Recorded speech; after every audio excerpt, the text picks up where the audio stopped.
là où ils sont le plus ébouriffants, c'est effectivement quand ils vont sur des sujets qu'on n'ose pas aborder en dehors de la norme.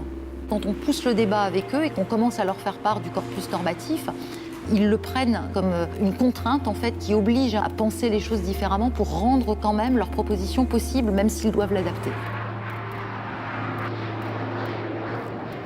Toutes les nuisances que l'aéroport génère, on estime que les habitants de Villeneuve-Saint-Georges, de Villeneuve-le-Roi, ils n'ont pas à subir ces nuisances, que c'est inacceptable, les nuisances sonores notamment.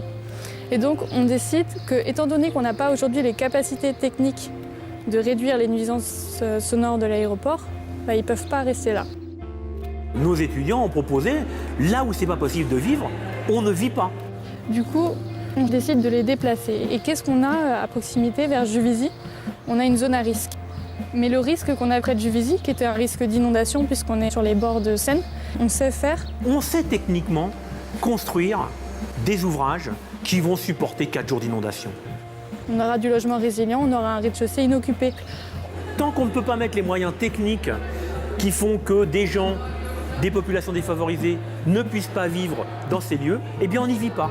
Et on s'organise pour que les gens vivent mieux ailleurs. C'est une vision très utopique, mais c'est une vision qui est venue des étudiants, ça. C'est-à-dire, à un moment donné, on ne peut pas accepter de vivre avec un casque sur les oreilles. C'était assez drôle d'ailleurs, enfin assez drôle comme radicalisme, pour un vieux gaucho comme moi.